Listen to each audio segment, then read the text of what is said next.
Hello everybody, Toby here again with a 216 auto restoration and the 2023 Can-Am Maverick Sport Max Inferno heater install. I unboxed everything in the previous video. This is part 2 of the install, and what I want to just show you is some of the things that I've come up with.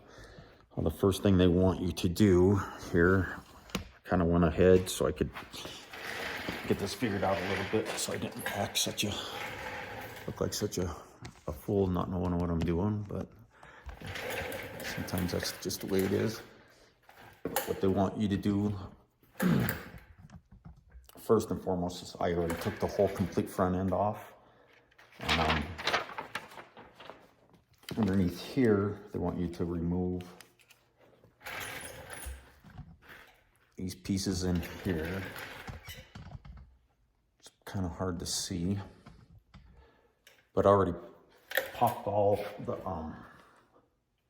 plastic rivets, the push rivets loose on these, and you have to get all of them out of there, and some of them are a real bugger to reach.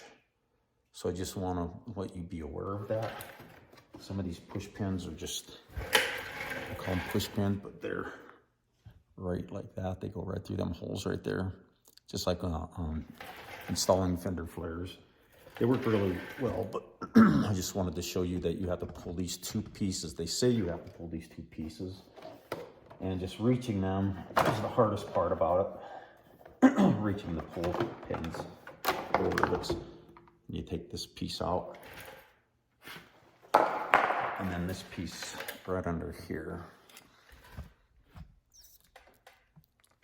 You can see this piece right here. Little bar that goes over, little strap that goes over the bar right there. And both of these pieces just pull right out. Pretty much give you access to the whole firewall back here. And so, looks like I'm gonna drill a couple holes right in this area here, right against this back panel here, coming from the inside. That's where my hoses are going to come through.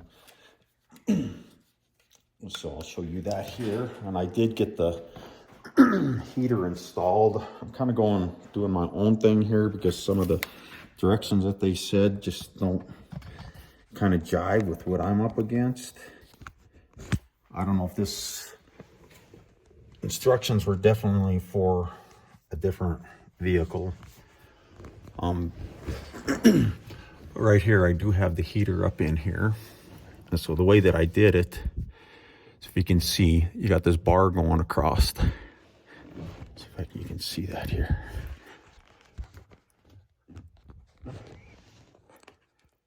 Yes, this bar right here going across right underneath the dash here. So it's basically right in this area here, right behind this. So what I did is I held the heater up there. It would have been a lot easier if I would have had somebody help me, but I held the heater up there with one hand and then took a marker and marked right here where I was going to drill my holes. You have to drill your own holes and use these self-starting screws to go into there. So what I did is I marked the holes, took the heater out, I drilled my holes, and then I put the self-starting bolts in there, or screws in there, and got them within about 1/8 of an inch of being tight. Then I took the heater and slid it up underneath the two nuts, and I was doing this by myself. Slid it up underneath two nuts, and it kind of held it there. Not the two nuts, but the two screws or bolts or whatever the hell. And then it was enough there to hold it in place while I got it in and tightened it. So then after I got them in and secured, not super tight, it came over to this side over here. This is going to be tough to see, but right here, there's another bar that runs this way. This bar right here, back and forth. and you have to put another self-tapping screw right into here. So once I had these secured in place, I drilled a hole through there and put the self-tapping screw in there. That's another thing. They said to drill an 1/8 inch hole and use some self-tapping screws, but it was impossible to get those in there. So I had to use a larger drill bit, larger than a 1/8 inch. I'll show you here in a minute. And also what they want you to do is they want you to put the hoses on, and they want you to put the ductwork on before you put the heater up in there. Well, the way I see it is if you have these hoses hanging here and you got ductwork hanging here and you're trying to lift that heater up there and put it in there all by yourself, you're going to have one heck of a time. And just this heater's not real heavy, but just being inside this cab and trying to get this done from underneath here. I mean, there's a point where I was laying on my back with my head on the floorboard and my feet sticking up in the air, trying to hold this up there so I could get it marked. So yeah, it might kind of seem kind of stupid, but you got to do what you got to do to get things done. Anyway, so what I'm going to do, I mean, it's so easy to get to these hoses right here. It's like, I'm just going to put the hoses on after I got the heater up in there, and the same with this. I mean, you can just put them on right here. No sense in trying to have that extra weight and all that stuff hanging in your face while you're trying to put these on. So I'm going to just do it that way. I think it's going to be easier for me.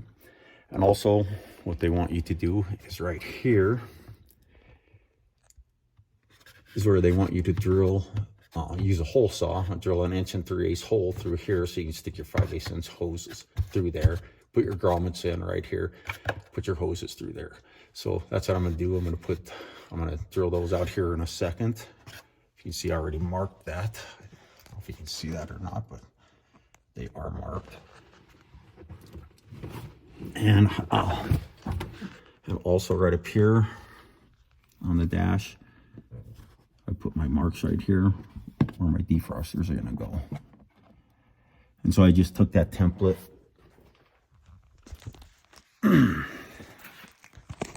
and I just cut the template down so I could make it fit in there. Right, I'll show you here in a second.